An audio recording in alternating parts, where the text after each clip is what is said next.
Welcome to study physics. आज के lecture में हम लोग वेक्टर एंड स्केलर का सेकंड पार्ट देखेंगे। मीन्स ये वेक्टर और स्केलर का सेकंड वीडियो होगा। तो इसमें जो हम लोग देखने वाले हैं वो है पहला cross product. So cross product और वेक्टर प्रोडक्ट, इसको वेक्टर प्रोडक्ट भी कहा जाता है और क्रॉस प्रोडक्ट भी कहा जाता है। तो इसमें आज हम लोग वेक्टर एंड स्केलर का सेकंड पार्ट में तो क्रॉस प्रोडक्ट को कैसे डिफाइन किया जाता है। सपोज इफ़ हमारे पास दो वेक्टर है, वेक्टर ए और वेक्टर बी, तो इनके क्रॉस प्रोडक्ट को ए क्रॉस बी, इसको कहा जाता है cross product of vector A B. तो इसका जो रिजल्ट होता है वो आता है हमारा A B of sine theta. A B और इन दो वेक्टर के बीच जो एंगल है उसका साइन थीटा। सो सपोज हमारे पास कोई ए वेक्टर है इस तरह से और कोई बी वेक्टर है इस तरह से, तो इनके बीच का एंगल ये भी हो सकता है और देखिए इनके बीच का एक एंगल ये भी हो सकता है। सो अगर हमने इसको थीटा कहा तो मैं इसको थीटा डैश कह रहा हूँ। सो हम लोगों ने जब भी इस तरह के सिचुएशन में जैसे कि यहाँ पर क्रॉस प्रोडक्ट निकालना है, तो देखिए ये जो एंगल होगा ये ऑलवेज लेस देन थीटा जो होगा वो 180 डिग्री का होगा, और ये जो थीटा डैश है ये हमारा ग्रेटर देन 180 का हो रहा है। देखिए तो इसमें हम लोग जब भी क्रॉस प्रोडक्ट कैलकुलेट करेंगे सो ये वाला वैल्यू लेंगे, इस वाले वैल्यू को नहीं लेंगे। तो कहने से ये मतलब है कि हम थीटा को ऑलवेज छोटा चूज़ करें, छोटे वाले एंगल को ले, बड़े एंगल की को ना ले। उससे हमारा रिज़ल्ट चेंज होगा या रिज़ल्ट गलत आएगा, क्योंकि इसका मीनिंग चेंज हो जाता है। हम जब ये टोटल वेक्टर है, सो वेक्टर जो है वो डायरेक्शन डिपेंडेंट होता है। अगर हमने डायरेक्शन मिस्टेकनली दूसरा ले लिया तो हमारा रिज़ल्ट भी रॉन्ग हो जाएगा। तो इस तरह हमें ये चीज़ केयर करना होता है। सो हम लोग इस तरह कह सकते हैं कि क्रॉस प्रोडक्ट ऑफ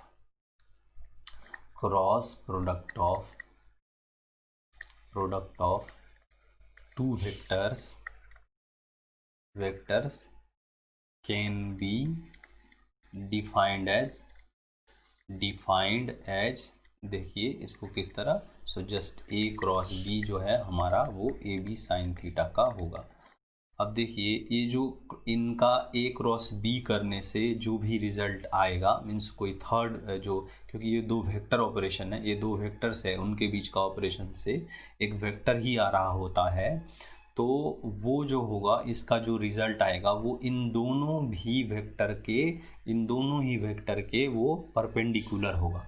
सो हम लोग यहाँ पर लिख सकते हैं द डायरेक्शन ऑफ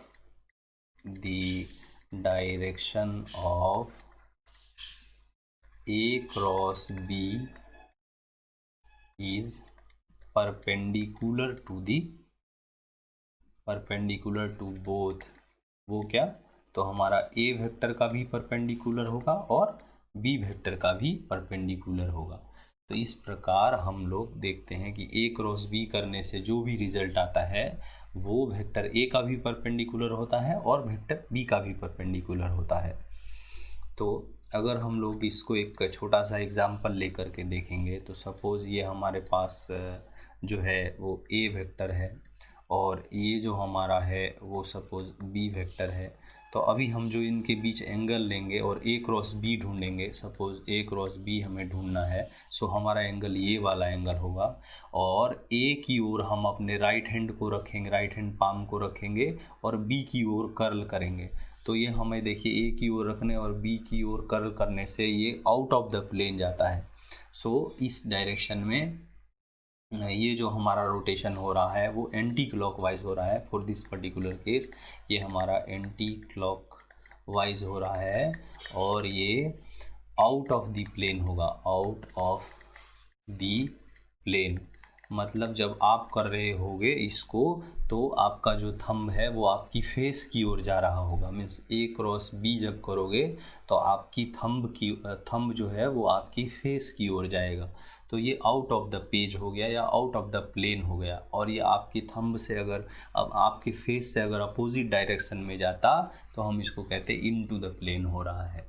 तो इस प्रकार हम लोगों ने यहाँ पर ये देखा कि जो जब भी क्रॉस प्रोडक्ट करते हैं तो अब देखिए हमने जब यहाँ पर कहा कि ये परपेंडिकुलर है तो सपोज़ ये जो ए वेक्टर था, ए वेक्टर को आप अपने hand means right hand palm का डायरेक्शन दिए थे और जब आपने कर्ल किया तो आपकी जो थंब है वो आपकी फेस की ओर जब जा रहा था तो आप देखेंगे तो आपको ऐसा मालूम होगा और ऐसा होता ही है कि आपका थंब जो है इस सिचुएशन में वो perpendicular to the A vector भी है और perpendicular to the B vector भी है। सो इसी प्रकार हम लोग कहते हैं कि क्रॉस प्रोडक्ट करने से जो रिजल्ट आता है वो perpendicular to the both vectors होता है। तो नेक्स्ट जो अब हम लोग इसमें देखने वाले हैं वो है हमारा properties of cross product. So properties of cross product. So properties of cross product. तो जैसे हम लोगों ने डॉट प्रोडक्ट में देखा था कुछ प्रॉपर्टी, 2 या 3 प्रॉपर्टी, उसी तरह हम लोग अब क्रॉस प्रोडक्ट में भी प्रॉपर्टी देखेंगे। सो क्रॉस प्रोडक्ट का जो प्रॉपर्टीज़ हम लोग देखेंगे उसमें से पहला होता है क्या, नॉन कॉम्यूटेटिव होता है हमारा क्रॉस प्रोडक्ट। सो इसको हम लोग पहले लिख लेते हैं फिर समझते हैं वो क्या, नॉन कॉम्यूटेटिव। अब नॉन कॉम्यूटेटिव वर्ड और कॉम्यूटेटिव वर्ड के लिए हम लोगों ने समझने के लिए इसको हम लोगों ने एक कीवर्ड ढूंढा था और उसका नाम रखा था हमने स्वैप। स्वैप का मतलब कि हम इसको अगर पलटाएंगे तो ये कैसा बिहेव करेगा। सो सपोज़ हमारे पास A क्रॉस B वेक्टर है, अगर हमने इसको स्वैप किया तो ये जो होता है वो minus of B cross A हो जाता है, इसीलिए इसको नॉन कॉम्यूटेटिव कहा जाता है। अगर ये A क्रॉस B इक्वल हो जाता B क्रॉस A के तो हम इसको कॉम्यूटेटिव प्रॉपर्टी या कॉम्यूटेटिव हो रहा है ऐसा कहते। तो ये हमारा फर्स्ट प्रॉपर्टी हो जाता है क्रॉस प्रोडक्ट के लिए। अब जो हम लोग सेकेंड प्रॉपर्टी इसमें देखने वाले हैं वो है हमारा डिस्ट्रीब्यूटिव प्रॉपर्टी। अब देखिए डिस्ट्रीब्यूटिव प्रॉपर्टी क्या है। सो देखिए डिस्ट्रीब्यूटिव प्रॉपर्टी पहले लिख लेते हैं, डिस्ट्रीब्यूटिव। सो जो हमारा क्या बोलते हैं क्रॉस प्रोडक्ट होता है उसको अगर हम इस तरह चेक करना चाहें कि हमारे पास दो वेक्टर का सपोज हमने ऐड करना है, समेशन करना है या उनका रिजल्टेंट निकालना है और उस रिजल्ट को अगर हमने A के साथ क्रॉस प्रोडक्ट किया तो हम अब जो है इसका रिजल्ट अगर A क्रॉस B हो और उसके रिजल्ट को A क्रॉस B का जो रिजल्ट आए उसको अगर हम लोग ऐड कर दे A क्रॉस C के रिजल्ट से तो ये दोनों इक्वल हो जाएगा। मीन्स इन दोनों का एडिशन करने के साथ हमने अगर इसे किसी थर्ड वेक्टर से क्रॉस प्रोडक्ट लिया तो उसका result in combination of product के समेशन के इक्वल हो जाएगा और इसी को हम लोग डिस्ट्रीब्यूटिव प्रॉपर्टी भी कहते हैं। तो ये हमारा डिस्ट्रीब्यूटिव प्रॉपर्टी हो गया। और थर्ड है हमारा एसोसिएटिव प्रॉपर्टी और लॉ, एसोसिएटिव लॉ। तो अभी देखिए जो एसोसिएटिव प्रॉपर्टी हमारा हो रहा है इसका कीवर्ड होता है ग्रुपिंग, सो हमको ग्रुपिंग वर्ड पर ध्यान रखना है। और वो क्या बोल रहा है कि ये एसोसिएटिव प्रॉपर्टी को नहीं मान रहा है। और वो कैसा कि देखिए अगर हमने पहले सपोज B क्रॉस मीन्स दो वेक्टर का क्रॉस प्रोडक्ट लिया और दो वेक्टर के क्रॉस प्रोडक्ट को अगर हमने किसी तीसरे वेक्टर के क्रॉस प्रोडक्ट से आप इसको कोई एग्जांपल लेकर के भी चेक कर सकते हो। जैसे आपने इस टाइप का एक एग्जांपल लिया, इसका क्रॉस प्रोडक्ट उसके साथ किया, फिर उसको इस टाइप से फॉर्म करके चेक किया तो आप देखोगे ये जो इधर से जो लेफ्ट हैंड साइड से वैल्यू आएगा वो राइट हैंड साइड के इक्वल हो जाएगा। सो जस्ट आप उस तरह भी देख सकते हो और इस तरह आप जस्ट इसको कॉन्सेप्चुअली समझ सकते हो। तो हमने यहाँ पर देखा कि हमारे पास अगर दो वेक्टर b है और c है, अगर हमने उसका क्रॉस प्रोडक्ट लिया और उनके रिजल्ट को किसी थर्ड वेक्टर a वेक्टर के साथ अगर हमने क्रॉस प्रोडक्ट किया तो ये जो है इक्वल नहीं होगा। किसके, इसको हम लोग लिखते हैं किसके इक्वल नहीं होगा। सो अगर हमने इसको ग्रुपिंग चेंज कर दिया, मीन्स पहले इसका ग्रुपिंग कैसा था, इसने एक दूसरे वेक्टर के साथ पहले इसने क्रॉस प्रोडक्ट लिया, फिर उस रिजल्ट को इसने क्या किया कि किसी थर्ड वेक्टर के साथ क्रॉस प्रोडक्ट लिया। अब हमने क्या किया यहाँ पर कि ग्रुपिंग चेंज कर दिया और इसके रिजल्ट को किसी और वेक्टर के साथ क्रॉस प्रोडक्ट लिया, तो ये जो है इक्वल नहीं होगा, मीन्स ये एसोसिएटिव नहीं हो रहा है। अगर ये इस रूल को फॉलो करता तो हम लोग कहते कि ये एसोसिएटिव प्रॉपर्टी को फॉलो कर रहा है। तो यही तीन है हमारे पास, नॉन कम्यूटेटिव, डिस्ट्रीब्यूटिव और एसोसिएटिव। तो इसमें से पहला नॉन कम्यूटेटिव है, डिस्ट्रीब्यूटिव हो रहा है और एसोसिएटिव नहीं हो रहा है। तो हम लोगों ने क्रॉस प्रोडक्ट को इस तरह से देखा। अभी सपोज हम लोग क्रॉस प्रोडक्ट जो है वो अगर सीखना चाहें, मीन्स दो वेक्टर को लेकर के, तो सपोज हम अगर cross product of two vectors से करें, so cross product of two vectors in terms of, अगर उसको कोऑर्डिनेट में देखना चाहें, in terms of components along different axis. So different axis लिख लेते हैं, डिफरेंट एक्सिस।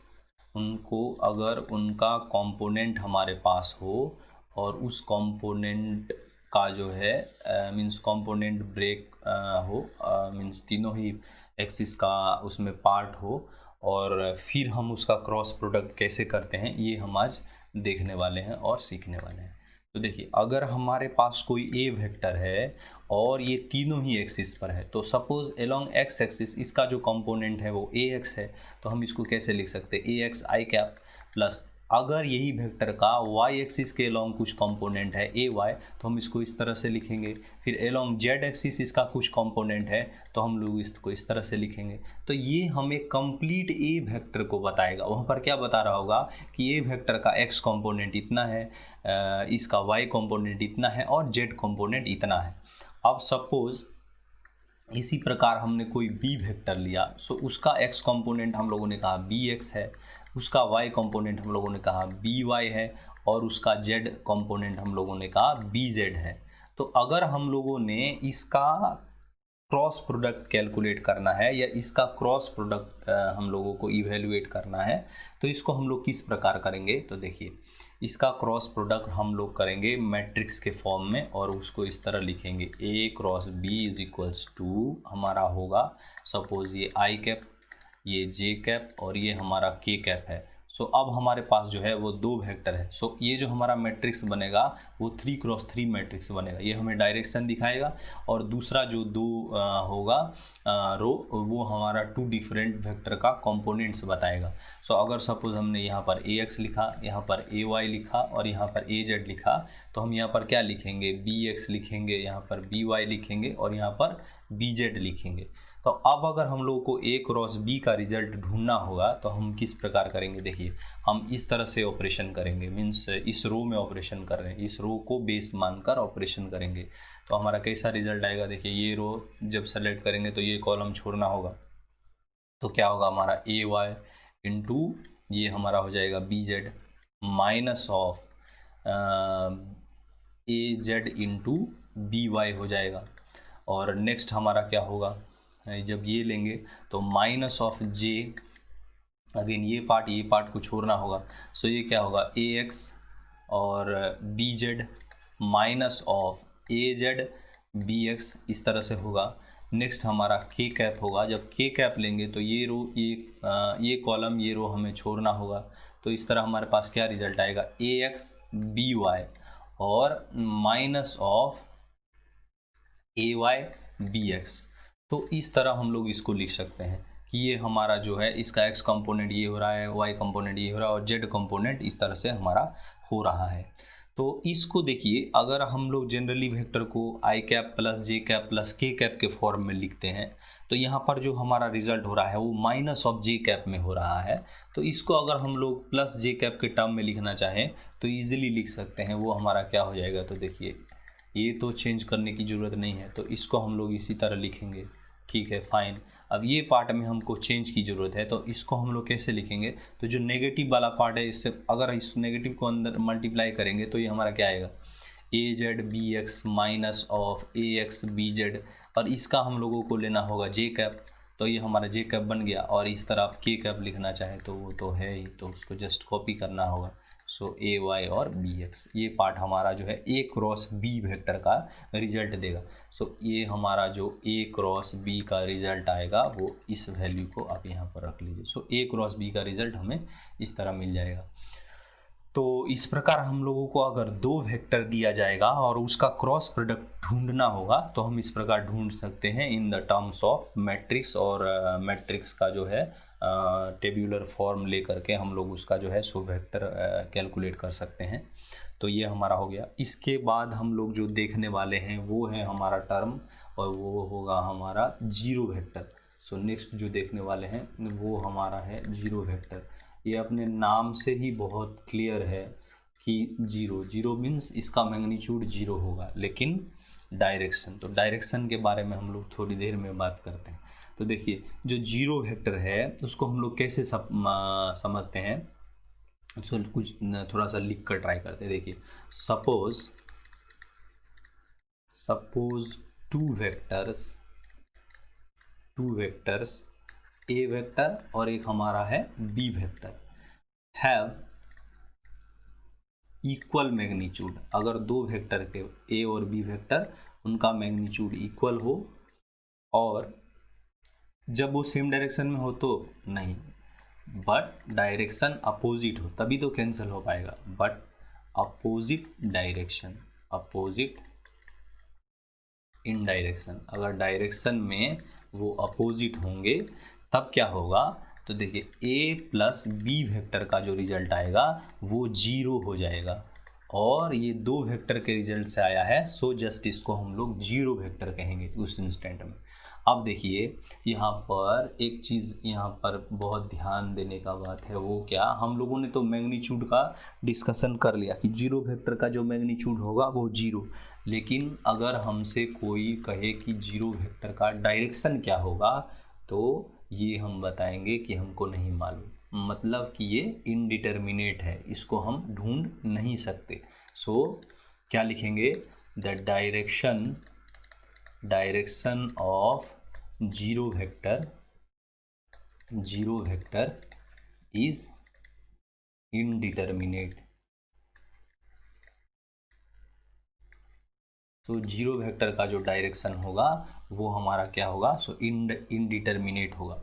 अब देखिए अगर हम लोग जीरो वेक्टर के साथ कुछ ऑपरेशन परफॉर्म करें, मीन्स कुछ वेक्टर है हमारे पास और उसको जीरो वेक्टर के साथ कुछ ऑपरेशन परफॉर्म करें, सो हम लोग अभी कंसीडर करते हैं, सपोज हमारे पास कोई vector, so let us take for some vector a. So हमारे पास अगर कोई ए वेक्टर है तो देखिए ए वेक्टर में अगर हम कोई जीरो वेक्टर को ऐड कर देंगे तो क्या होगा, हमको ए वेक्टर ही मिलेगा, कुछ और नहीं मिलेगा। लेकिन जब हम ए वेक्टर को क्रॉस प्रोडक्ट कर देंगे जीरो वेक्टर के साथ तो उस टाइम हमको जीरो वेक्टर मिलेगा। ये भी सिंपल है, कुछ भी बात नहीं है। लेकिन जो थर्ड पार्ट है वो भी सिंपल ही है। वो क्या है, फॉर सम नंबर, अगर हमारे पास कुछ नंबर है, सपोज कुछ भी नंबर हो, सपोज लेमडा, सो लेमडा अगर हमारे पास नंबर है और उस लेमडा नंबर को जस्ट मल्टीप्लाई करेंगे जीरो वेक्टर के साथ तो भी हमारा जीरो वेक्टर ही आएगा। सो जस्ट ये कुछ हमारा जो है वो क्या कहते हैं कि ऑपरेशंस है, अगर हम किसी वेक्टर के साथ परफॉर्म करें तो क्या रिजल्ट आएगा वो हम लोग यहाँ पर देख सकते हैं। सो नेक्स्ट जो हमारा टॉपिक है वो कैलकुलस का पार्ट है, डिफरेंशिएशन और इंटीग्रेशन। सो वो हम लोगों को थोड़ा अच्छे ढंग से समझना होगा। So let us take it in separate video, इसमें नहीं लेते हैं क्योंकि वो फ्रेश रहेगा तो ज़्यादा अच्छा होगा। So thank you.